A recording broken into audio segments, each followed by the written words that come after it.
मेरा नाम आर्यान है और मेरा ताल्लुक रावलपिंडी के एक गंजान और परुनक इलाके सैटेलाइट टाउन से है। रावलपिंडी की जिंदगी में एक अजीब सा हुस्न है। यहाँ की गलियां कभी सूती नहीं और यहाँ के लोग दिल के बादशाह होते हैं। मेरी जिंदगी भी उसी शहर के किसी आम नौजवान की तरह रवां दवां थी, जिसमें कॉलेज की पढ़ाई, दोस्तों की महफिलें, रात गए तक चाय के ढाबों पर बैठना और जिंदगी के बेफिक्रे लम्हे शामिल थे। लेकिन कहते हैं कि जिंदगी हमेशा एक डगर पर नहीं चलती, कभी कभी ऐसे मोड़ आते हैं जो इंसान की सोच और रूह को बदल कर रख देते हैं। मेरी जिंदगी में भी एक ऐसा ही मोड़ आया जिसने मुझे इंसानी नफ्सियात और जज्बात की एक नई दुनिया से मुतारफ करवाया। मेरे हल्का अहबाब में सबसे करीबी और जगरी दोस्त समीर था। समीर और मैं बचपन के साथी थे। हमारे घर एक ही गली में थे और हमारी माओ के दरमियान भी बहनों जैसा ताल्लुक था। हमने बचपन से जवानी तक का सफर अकठे तय किया था, स्कूल की शरारतों से लेकर कॉलेज की संजीदा बातों तक। समीर हमेशा मेरे साथ रहा। हमारी दोस्ती इतनी गहरी थी कि हम एक दूसरे के घर बुला झिझक आते जाते थे। समीर के घर वाले मुझे अपने बेटे की तरह समझते थे और मेरे घर वाले समीर को। मैं जब भी उसके घर जाता, मुझे कभी ये एहसास न होता कि मैं किसी मेहमान खाने में बैठा हूँ, बल्कि वो घर मुझे अपना ही दूसरा घर लगता था। समीर के घर में उसके वालिदैन और 2 छोटी बहनें थीं। इसकी वालदा बेगम जरीना एक निहायत बाराब और बावकार खातून थी। वो दिखने में थोड़ी सख्त मिजाज और रिवायती ख्यालात की मालिक लगती थी। इनका ताल्लुक चुकवाल के करीब एक गाँव से था और उनकी शख्सियत में गाँव की वही खालिस और खरी झलक नुमाया थी। वो अक्सर गाँव जाती रहती थी, जहाँ उनके शौहर यानी समीर के वालिद अपनी जमीनों की देखभाल के सिलसिले में ज्यादा वक्त गुजारते थे। बेगम जरीना शहर में कम और गाँव में ज्यादा खुश रहती थी। शायद शहर का मसनूईपन इन्हें भाता नहीं था। उनके चेहरे पर हमेशा एक संजीदगी रहती थी, जिसकी वजह से मैं उनसे बात करते हुए हमेशा महतात रहता था और कभी उनसे खुलकर बात करने की हिम्मत नहीं कर सका था। ये गर्मियों के दिन थे जब समीर ने मुझे बताया कि वो लोग पूरे खानदान के साथ एक हफ्ते के लिए गाँव जा रहे हैं। वहाँ कोई खानदानी शादी थी जिसमें शिरकत करना इन सब के लिए जरूरी था। समीर बहुत खुश था क्योंकि गाँव का सफर उसे हमेशा पसंद था। जाने से एक दिन पहले वो मेरे पास आया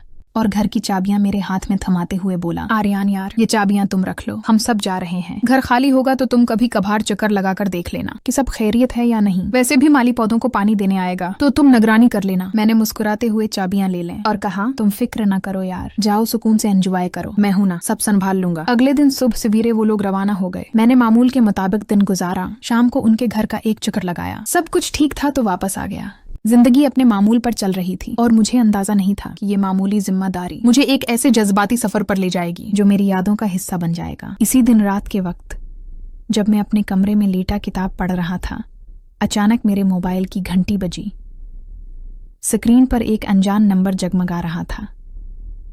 मैंने हैरत से कॉल रिसीव की तो दूसरी तरफ समीर की आवाज थी, लेकिन वो आवाज हमेशा वाली शौक और चंचल नहीं थी, बल्कि इसमें परेशानी और थकावट नुमाया थी। आर्यान यार, एक मसला हो गया है, समीर ने घबराई हुई आवाज में कहा। मैं बस्तर से उठ बैठा और पूछा, खैरियत है समीर, क्या हुआ? तुम लोग तो गांव पहुंचने वाले थे। समीर ने लंबी सांस लेते हुए बताया, यार रास्ते में उम्मी की तबीयत अचानक बहुत खराब हो गई थी। उनका ब्लड प्रेशर बहुत हाई हो गया था और उन्हें शदीद घबराहट हो रही थी। गाँव का रास्ता खराब था और वहाँ तबी सहूलियात भी इतनी अच्छी नहीं है, इसलिए अबू ने फैसला किया कि उम्मी को वापस रावलपिंडी भेज दिया जाए। मैं और अबू बाकी घर वालों के साथ गाँव जा रहे हैं, लेकिन अम्मी टैक्सी में वापस आ रही हैं। वो अकेली हैं। यार प्लीज तुम घर पहुंच जाना और चाबियां उनके हवाले कर देना, मुझे बहुत फिक्र हो रही है। मैंने फौरन उसे तसल्ली दी, तुम बिल्कुल फिक्र न करो समीर, मैं अभी जाता हूँ और आंटी का पूरा ख्याल रखूंगा। तुम बस मुझे बताओ वो कब तक पहुँचेंगी? उसने बताया कि वो तकरीबन आधे घंटे में पहुँचने वाली हैं। मैंने फोन बंद किया और फौरन कपड़े तब्दील किए। मेरे जहन में बेगम जरीना का वो सख्त गेर चेहरा घूम गया, लेकिन इस वक्त हमदर्दी का जज्बा हावी था। मैंने सोचा कि बीमारी और सफर की थकावट में वो अकेली होंगी, मुझे उनकी मदद करनी चाहिए। मैं समीर के घर पहुंचा और बाहर गेट के पास खड़ा हो गया। रात का वक्त था और आसमान पर गहरे बादल छाए हुए थे। हवा में एक अजीब सी खनकी थी जो बारिश का पेश खेमा लग रही थी। कुछ ही देर बाद एक टैक्सी गेट पर आकर रखी। पछली सीट से बेगम जरीना उतरे। उन्होंने एक बड़ी सी चादर ओढ़ रखी थी और वाकई उनकी चाल में थकावट नुमाया थी। मैंने आगे बढ़कर उन्हें सलाम किया और किराया अदा करने में मदद की। आर्यान बेटा, तुम हो? उन्होंने मुझे देखते ही एक कमजोर सी मुस्कुराहट के साथ कहा। उनकी आवाज में वो रौब नहीं था जो हमेशा हुआ करता था, बल्कि एक शकस्तगी थी। जी आंटी, समीर का फोन आया था, मैं चाबियां लेकर आ गया हूँ, आप अंदर चलें, मैंने कहा और जल्दी से गेट खोल दिया। हम अंदर दाखिल हुए। घर में हो का आलम था। खाली घर वैसे भी उदास लगता है और रात के वक्त तो उसकी खामोशी और भी गहरी हो जाती है। बेगम जरीना सूफे पर बैठ गईं और आंखें मूंद लें। उनका चेहरा जर्द हो रहा था और माथे पर पसीने के कतरे थे। मैं समझ गया कि उनकी हालत वाकई ठीक नहीं है। मैंने जल्दी से किचन का रख किया, पानी का गिलास भरा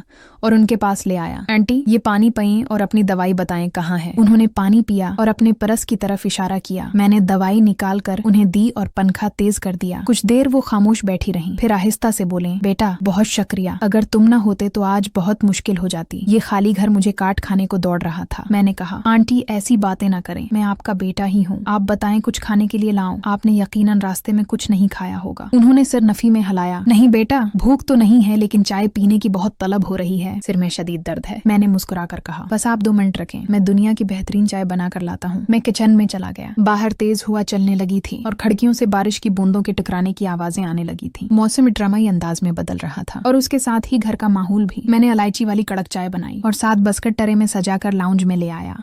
जब मैं वापस आया तो बेगम जरीना चादर उतार कर सोफे पर टेक लगाए बैठी थीं। उन्होंने अपने बालों का जोड़ा ढीला कर दिया था। इस वक्त इस मुदहम रोशनी में मैंने पहली बार गौर किया कि वो अपनी उम्र से कहीं ज्यादा जाजिब नजर थीं। इनके चेहरे पर झरियां तो थीं, लेकिन वो झरियां उनके वकार में इजाफा कर रही थीं। उनकी आंखों में एक गहरा उदासी का समंदर था जो मैंने पहले कभी नोट्स नहीं किया था। हमेशा की सख्त गैर खातून के खूल के अंदर एक हसास औरत छिपी बैठी थी। मैंने चाय का कप उनकी तरफ बढ़ाया। उन्होंने कांपते हाथों से कप लिया। चाय की पहली चुस्की लेते ही इनके चेहरे पर सुकून के आसार नमूदार हुए। बहुत अच्छी चाय है आर्यान, उन्होंने नर्म लहजे में कहा। तुम्हारे हाथों में जायका है। मैं सामने वाले सोफे पर बैठ गया और बोला, आंटी आप अकेली कैसे रहेंगी? मौसम भी खराब है और तबीयत भी। अगर आप कहीं तो मैं आज रात यहीं रख जाता हूँ। गेस्ट रूम में सो जाऊंगा। कोई जरूरत पड़ी तो मैं पास हूँगा। उन्होंने कुछ लम्हे मेरी तरफ देखा। उनकी आंखों में एक अजीब सी कशमकश थी। फिर उन्होंने इस बात में सर हिला दिया। हाँ बेटा रख जाओ। सच कहूँ तो मुझे आज अकेले रहने से डर लग रहा है। ये खामोशी मेरे अंदर शोर मचा रही है। ये जुमला मेरे लिए बहुत गैर मामूली था। वो औरत जो पूरे खानदान को अपनी अंगलियों पर नचाती थी, आज खामोशी से डर रही थी।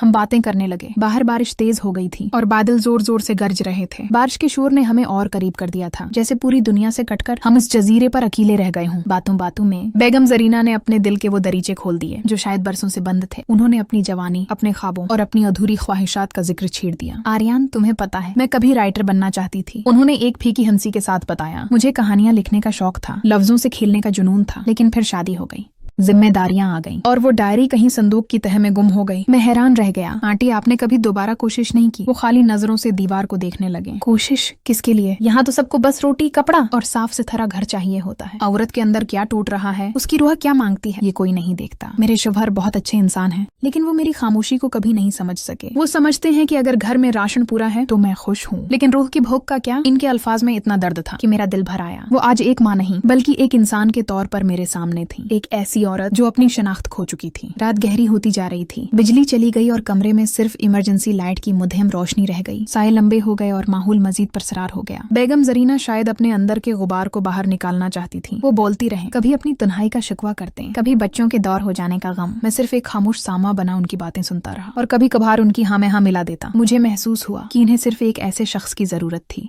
जो उन्हें जज ना करे, बस सुन ले। अचानक एक जोरदार बिजली कड़की और वो डर कर सहम गई। इनके हाथ से चाय का खाली कप गिरने ही वाला था कि मैंने आगे बढ़कर थाम लिया। द्रीमत आंटी मैं यही हूँ, मैंने नरमी से कहा। उन्होंने मेरी तरफ देखा। उनकी आंखों में आंसू तैर रहे थे। आर्यान मैं बहुत अकेली हूँ बेटा, बहुत थक गई हूँ मजबूत बनते बनते। सब समझते हैं कि जरीना पत्थर की बनी है, उसे दर्द नहीं होता, उसे सहारे की जरूरत नहीं होती, लेकिन सच तो ये है कि मैं अंदर से करची करची हो चुकी हूँ। ये कहते ही उनकी आंखों से आंसू बह निकले। वो फूट फूट कर रोने लगे। मैं अपनी जगह से उठा और उनके पास सोफे पर बैठ गया। मैंने झिझकते हुए अपना हाथ इनके कांधे पर रखा। ये एक बेटे का अपनी माँ जैसी हस्ती के लिए दिलासा था, लेकिन इस लम्हे में वो रिश्ता और भी गहरा हो गया था। ये 2 इंसानों का ताल्लुक था जो एक दूसरे के दर्द को महसूस कर रहे थे। रोले आंटी, दिल हल्का हो जाएगा, मैंने आहिस्ता से कहा। उन्होंने अपना सिर मेरे कांधे पर रख दिया और रोती रहे। उनके आंसू मेरी कमीज को भगो रहे थे, लेकिन मैं साख्त बैठा रहा। मुझे अंदाजा हुआ कि इंसान कितना भी सख्त क्यों ना हो, उसे कभी ना कभी किसी के कंधे की जरूरत पड़ती है। काफी देर तक वो रोती रही, फिर आहिस्ता आहिस्ता उनकी हचकियां थम गईं। कमरे में मुकम्मल खामोशी छा गई। बाहर बारिश अब भी बरस रही थी, लेकिन उसकी शिद्दत कम हो गई थी। बेगम जरीना ने सर उठाया और अपनी चादर से आंसू पूछे। माफ करना आर्यान, मैंने तुम्हें परेशान कर दिया। उन्होंने शर्मिंदगी से कहा। आंटी प्लीज माफी मत मांगे, खुशी और गम बांटने से ही रिश्ते मजबूत होते हैं।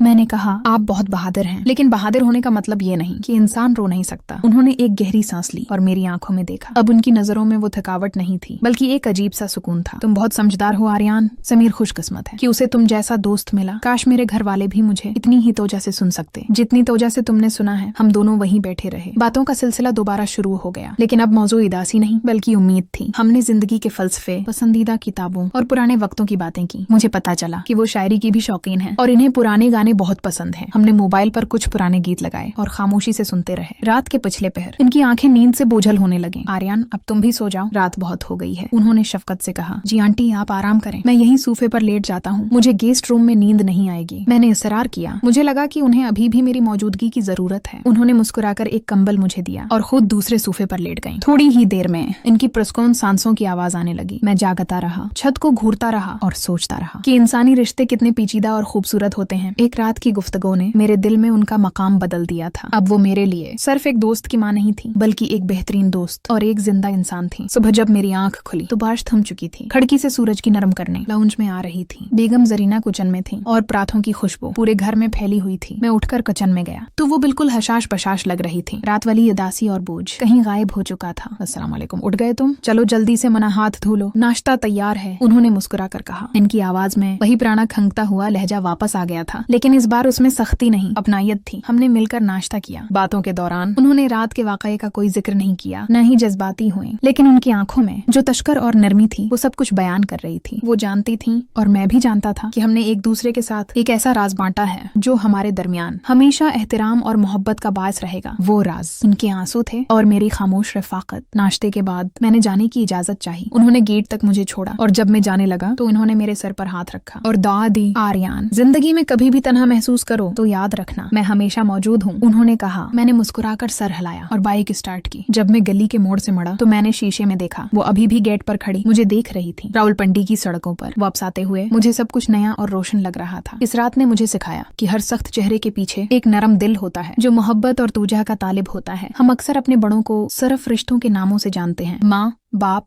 चचा, खाला, लेकिन हम भूल जाते हैं कि इन रिश्तों के खूल के अंदर भी एक इंसान सांस लेता है जिसके अपने ख्वाब, अपने डर और अपनी तन्हाइयां होती हैं। आज भी जब मैं बेगम जरीना से मिलता हूँ तो हमारी आंखों में एक खामोश समझौता होता है। समीर अक्सर हैरान होता है कि मेरी और इसकी अम्मी की इतनी अच्छी अंडरस्टैंडिंग कैसे हो गई। वो अक्सर मजाक में कहता है, यार आर्यन, अम्मी अब मेरी बात कम और तुम्हारी ज्यादा मानती है। मैं सिर्फ मुस्कुरा देता हूँ। वो नहीं जानता कि इस तूफानी रात में हमने लफ्जों के नहीं बल्कि दिलों के पल तामीर किए थे। ये कहानी किसी किताब में नहीं लिखी जाएगी, लेकिन मेरे दिल के वरक पर हमेशा महफूज रहेगी। एक ऐसी कहानी जिसमें कोई ड्रामा नहीं था, कोई गलत जज्बा नहीं था, बस दो इंसानों का एक दूसरे के दुख को समझना और बांटना था। और शायद दुनिया की सबसे खूबसूरत कहानियां वही होती हैं जो खामोशी से जन्म लेती हैं और एहतराम के दायरे में रहकर अमर हो जाती हैं।